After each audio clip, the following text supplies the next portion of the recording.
Bismillahirrahmanirrahim. Assalamualaikum warahmatullahi wabarakatuh. Waalaikumsalam. Alhamdulillah warrahmanir rahim. Al-Malik al-Quddus as-Salam al-Mu'min al-Muhaimin.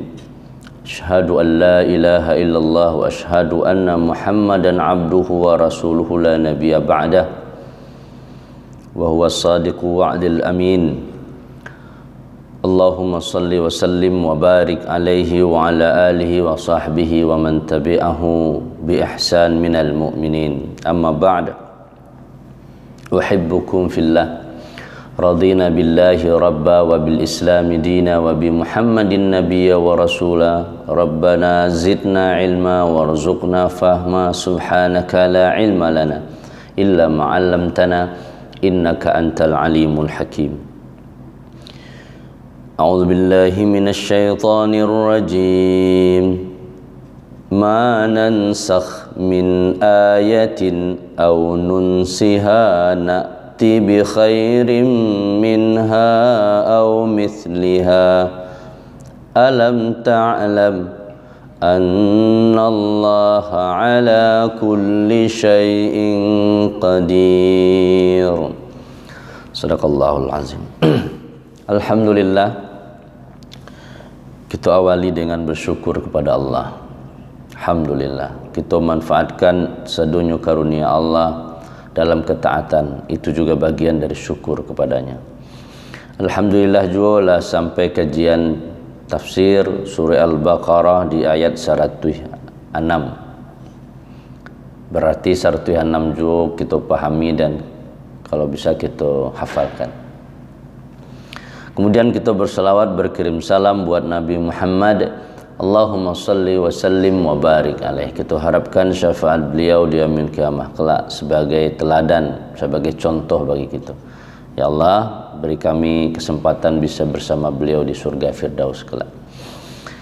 Bukti sinto kita ke Nabi kini 10 Muharram. Kita puasa Asyura, puasa 10 Muharram. Pahalanya menghabiskan dosa setahun belakang.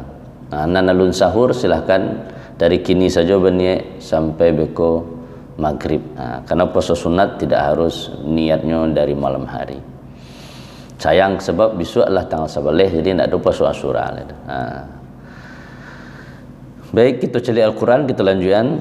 Manansakh, ma apa-apa, nansakh kami hapus, min ayatin dari ayatin satu ayat, atau nunsiha kami melupakannya atau kami membikin lupa, na'ti kami datangkan, bi khairin dengan yang lebih baik, minha darinya, dari ayat itu, atau misliha seumpama semisalnya, berarti sama dengan kualitas yang dihapus.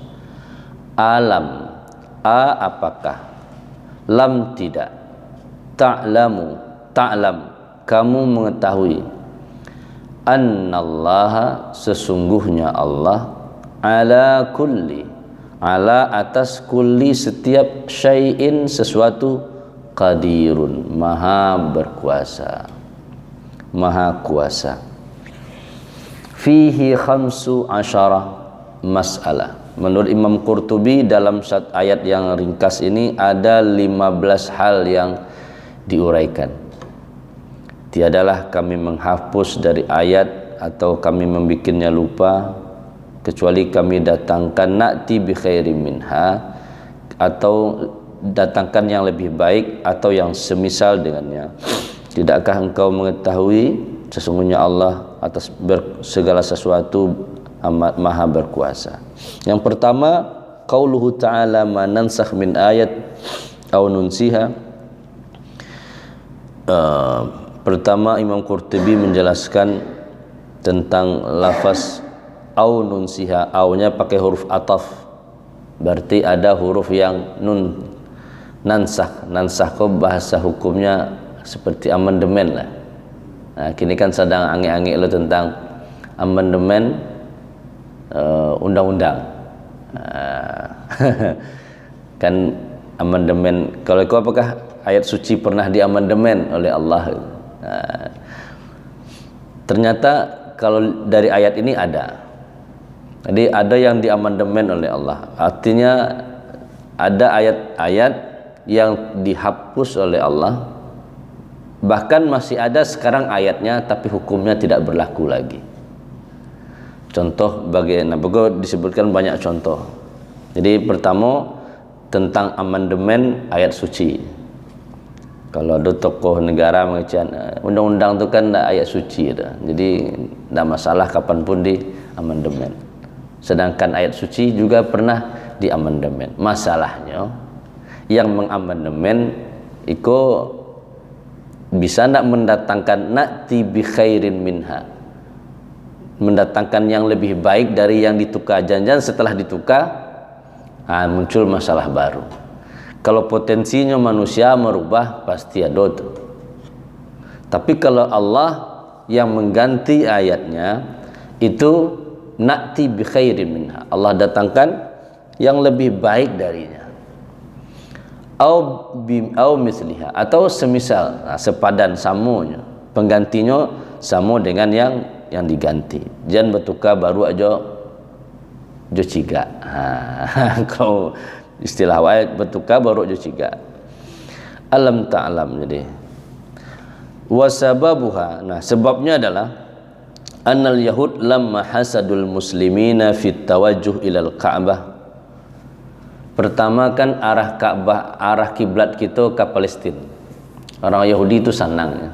Karena adalah di sana dulu memang pusatnya Palestina, Masjidil Aqsa. Nabi-nabi banyak diutus di situ. Keturunan Nabi banyak di sini. Terus tiba-tiba Nabi Muhammad sallallahu alaihi wasallam nak nyaman. Sebenarnya inginnya adalah Ka'bahnya tetap ke Ka'bah. Sehingga Allah ganti arah Ka'bah yang awalnya menghadap ke arah Palestina diganti oleh Allah ke arah Ka'bah di Mekah. Makanya di Madinah ada namanya Masjid Qiblataini, dua kiblat. Kalau di Madinah itu kan utara itu bagian Kateh, utara itu bagian ke Palestina, selatan bagian Ka'bah. Berarti kalau kan barat di timur kan. Berarti kalau barat di timur di Musaji itu si cek mihrabnya di situ cek. Di dua kiblatnya. Kiblat ini namanya dua kiblat. Nah, ketika pindah arah kiblat dari awalnya ke Palestina ke utara kini pindah ke selatan, hasadul Yahud. Orang Yahudi iri. Wah, berubah langsung mah. Wa ta'anu fil Islam, udah mulai menghina Islam. Wa qalu inna Muhammadan ya'muru ashabahu bi syai'in thumma yanhahu. Lihat tuh Muhammad pertama disuruhnya menghadap ke Masjidil Aqsa. Sudah tuh berubah loleh. Begini kok kawan-kawannya, sahabat-sahabatnya disuruhnya baik menghadap ke Ka'bah. Fama kana hadzal Qur'an illa min jihatihi wa lihadza yunaqid. Jadi jadi bahan cemoohan sama orang Yahudi. Lihatlah tuh. Mudah aja merubah adanya. Nak konsekuen, nak konsisten. Wa idza baddalna ayah makana ayah wa anzalna man nansakh min ayah. Maka turunlah ayat itu. Ma nansakh min ayatin aw nunsiha na'ti bi khairi minha. Itu yang pertama. Jadi ini jawaban asbabun nuzul ayat ko. Orang Yahudi mencemooh Nabi Muhammad sallallahu alaihi wasallam ketika awalnya menghadap menyuruh sesuatu. Sudah tu dilarang lo dari Nabi Muhammad. Sungguh ayat yang dikaryakan dari Nabi berdasarkan wahyu dari Allah. Ya kalau Allah, makanya di ujung ayatnya Annallaha ala kulli syai'in qadir. Allah Maha Kuasa, apa yang Allah kehendak, Allah apa yang mau ya itu yang berlaku kan. Oh, berarti tidak konsisten agama Islam kemudian itu jadi. Tapi itu hal yang biasa saja. Karena itu keperluan dan kebutuhan. Ma'rifatu hadzal bab aqidah wa faidatu azimah. Memahami ayat-ayat mana saja yang ada yang hukumnya dihapus, ayatnya masih ada, atau ayat-ayat yang nasikh mansukh namanya. Nasikh yang menghapus, mansukh yang dihapus. Dan itu penting, sangat akidah dan faedahnya sangat besar. An ma'rifatihil ulama, la yastaghni an ma'rifatihil ulama. Para ulama harus paham tentang nasikh mansukh. La yunkiruhu illa lil jahlah. Tidak ada yang menolaknya kecuali karena enggak tahu saja, atau disebut al jahlatil aghbiya, bodoh di atas bodoh, pandir di atas pandir lah ya. Lamma yatarattab alaihi minan nawazil fil ahkam wa ma'rifatil halal minal haram. Sebab dengan memahami turun-turunnya ayat-ayat mana saja yang secara hukum terhapus atau tidak, itu sangat penting. Wa ma'rif, biar kita mengenal mana yang halal, mana yang haram. Mungkin sebagai satu contoh saja yang singkat tentang yas'alunaka 'anil khamri wal maisir qul fihima ithmun kabir wa manafi'un linnas wa ithmuhuma akbaru min naf'ihima. Sahabat-sahabat awalnya bertanya kepada Rasulullah, ya Rasulullah, ini khamar nih bagaimana hukumnya nih? Dulu sebelum Islam tiba, kami lah biasa minum khamar. Musim dingin apa lagi kan? Dinginnya di Arab gitu kan, di padang pasir. Kalau dingin pada ange pakai tintiang. Kami biasa minum khamar. Yas'alunaka 'anil khamri. Qul fihima khamri wal maisir. Khamar juga, judi juga. Kedua-duanya itsmun kabir. Dosa besar itu. Tapi ada juga manfaatnya. Ada enggak manfaat dari khamar? Ada, menghangatkan tubuh. Bahkan alkohol di kesehatan ada. Judi, bagi pejudi bermanfaat untuk mencari nafkah. Fihima, ada manfaatnya. Tapi di keduanya manfaatnya ada, mudaratnya ada. Mudaratnya lebih besar dari manfaat. Itu awal-awal gitu. Jadi dia tahu dulu. Cobalah lihat dari kedua kok ada manfaatnya ada. Disuruh menimbang gitu, ada enggak mudaratnya? Ada. Kalau ada manfaat dan mudarat, mana gadang manfaat mudarat? Kalau gadangnya, kan mengerti yang maksud Nabi itu. Nah, oke, yang lah mengerti lah mulai meninggalkan khamar. Tentang apa saja hukumnya lah tinggal gitu. Terus ada orang yang ke salat minum khamar. Tentu pas waktu bacaan salat tidak bisa menguasai diri. Yang disabui tidak tahu, tidak sadar, orang tidak sadar itu tuka-tuka. Boleh jadi ayat bertuka-tuka, bacaan tidak jelas. Maka ayat tadi lah, ya alladzina amanu la taqrabus shalah. Jangan deketin salat wa antum sukara. Kalau kalian sedang mabuk, nggak sadarkan diri. Kalau itu dipakai gini berarti kan boleh mabuk tuh. Ke ayat kan masih ada gini kan. Jangan mabuk, jangan dekat-dekat sholat mabuknya. Jadi kalau minum khamar jauh-jauh lah, kok sejam sebelum sholat. Biar bawa sholatnya nak tagad dua. Ini kok namanya tasyri', tadrij fit tasyri'. Ada pentahapan dalam melarang sesuatu, dalam menetapkan hukum. Nabi tidak semesta-mesta tidak boleh minum khamar, haram, tidak. Ada tahapannya. Pertama tadi dulu ditimbang dulu, diberikan pemahaman. Cibola mana kadang mudaratnya jadi manfaatnya. Semua juga hal-hal yang lain kok ada yang mungkin bertanya tentang masalah rokok kayak. Cara yang pertama tidak langsung haram, coba timbang. Kita merokok, membakar rokok, membakar piti, dibandingkan tidak merokok, mana kadang manfaatnya? Bisa baliko sekian. Kalau jo kalkulasian, kalau sehari kita bisa menghentikan rokok 7.500, berarti setahun bisa berkurban seekor jatah sapi gitu kan, cik kambiang gitu. Nah, itu kan cara tahapan pertama. Yang kedua, jangan minum-minum juga ketika dake waktu sholat. Tahapan kedua berarti kan jangan sampai karajo awak membawa efek pertama untuk diri kita. Yang kedua untuk agama awak. Ketika kita beragama dalam keadaan mabuk itu anan wak baca ndak sadarkan awak. Jadi kan merugikan agama awak surang, awak diri awak rugi, agama rugi. Nah, model itu juga kalau masalah rokok.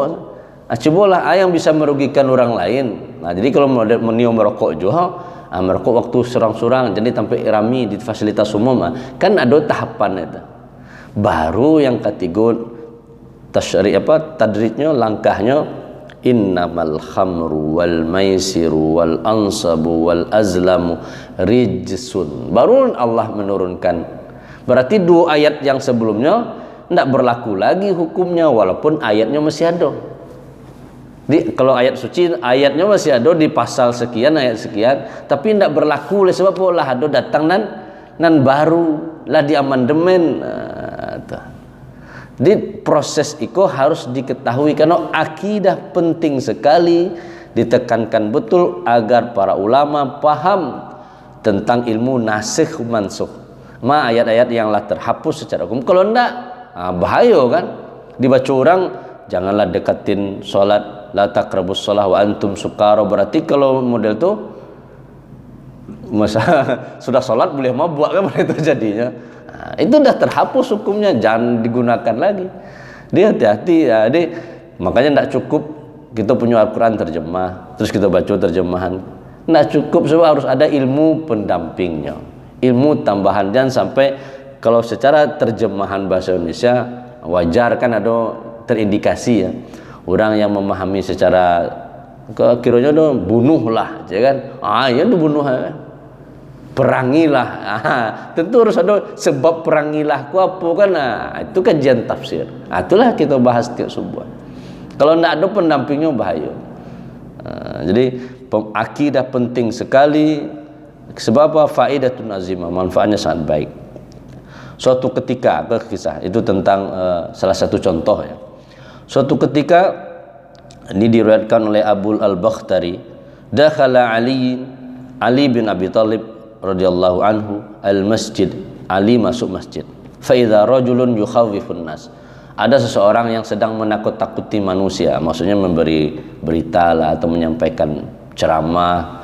Ceramah itu membuat orang khawatir.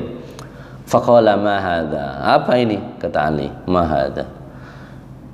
Qalu rajulun yudzakkirun nas. Ini ada seseorang yang sedang memberikan peringatan kepada manusia. Faqala laisa bi rajulin yudzakkirun nas walakinnahu yaqulu ana fulan bin fulan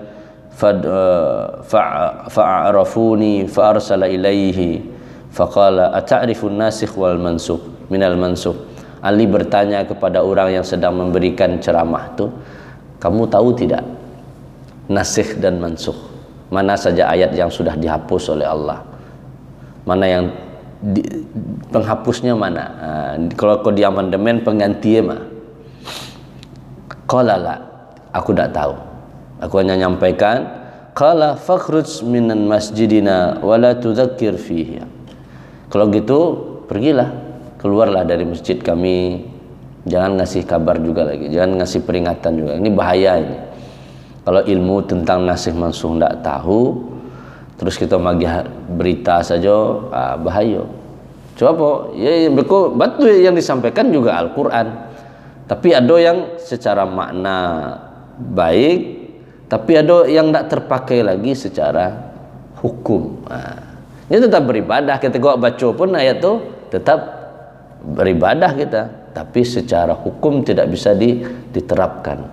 Ya mudah tadi contoh, baca menerapkan hukum sudah sholat boleh mabuk, kan tidak boleh. Soalnya sudah ada ayat sesudahnya, innamal khamar wal maisir, judi, ansab, azlam, mengundi nasib dengan anak panah, rijsun, itu adalah najis.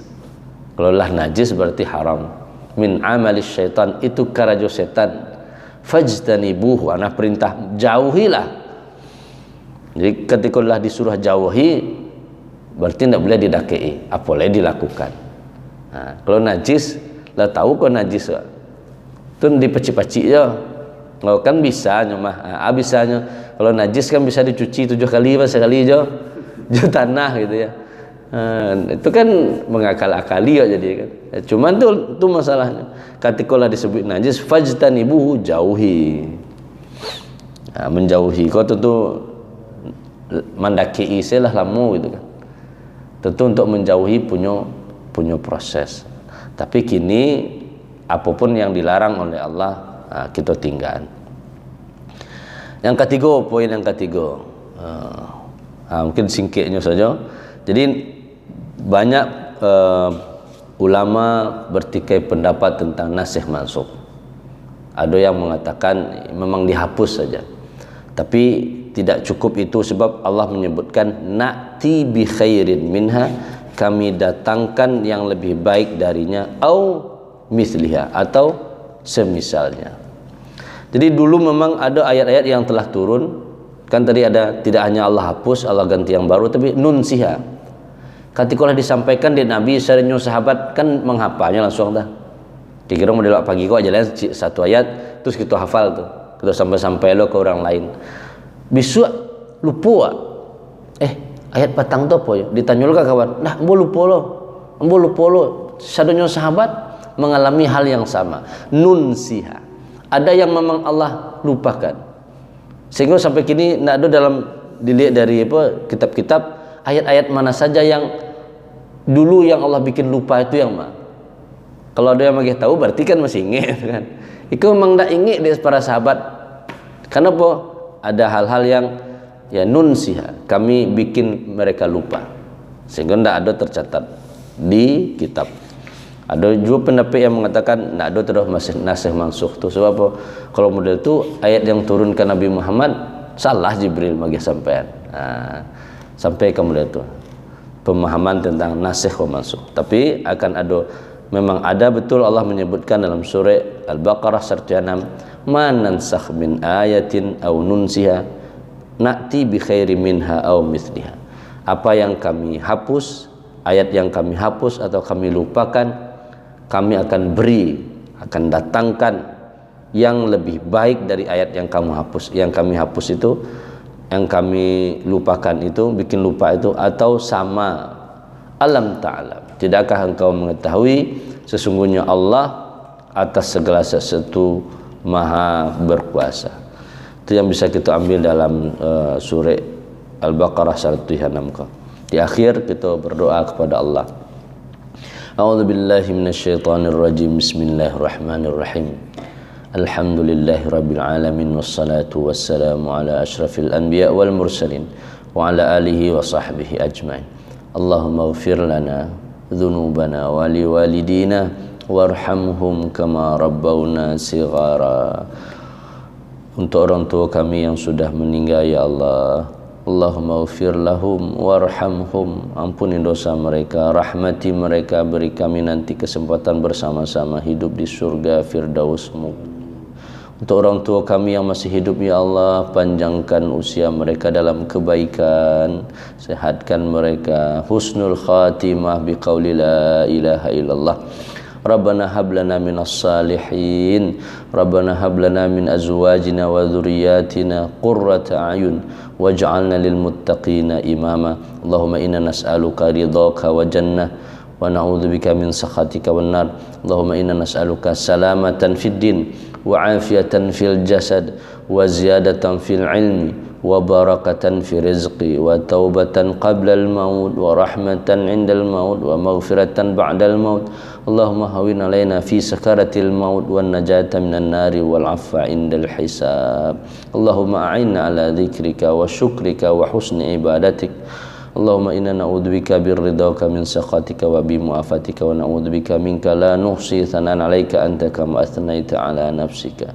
Rabbana auzi'na an nashkura ni'mataka allati an'amta 'alaina wa 'ala walidina wa an na'mala salihan tardah wa adkhilna bi rahmatika fi ibadikas salihin. Rabbana atina fid dunya hasanah wa fil akhirati hasanah wa qina adzabannar. Sallallahu ala khairi khalqihi Muhammad wa ala alihi wa sahbihi ajmain. Walhamdulillahi rabbil alamin. Alhamdulillah ada wakaf Al-Quran tiba di surau Wawak. Silahkan nanti kita jemaah yang di surau memanfaatkan, dan bagi jemaah yang di rumah silahkan juga terserah wakaf apa saja Insyaallah kita akan buat teras sampai berwudu atau berdusi dan sampai pendidikan Al-Quran. Hubungi pengurus bagi yang berwakaf. Kami doakan yang berwakaf Allah lipat gandakan dan beri kesehatan. Subhanakallahumma wa bihamdika asyhadu an la ilaha illa anta astaghfiruka wa atubu ilaik. Assalamualaikum warahmatullahi wabarakatuh. Waalaikumsalam warahmatullahi wabarakatuh.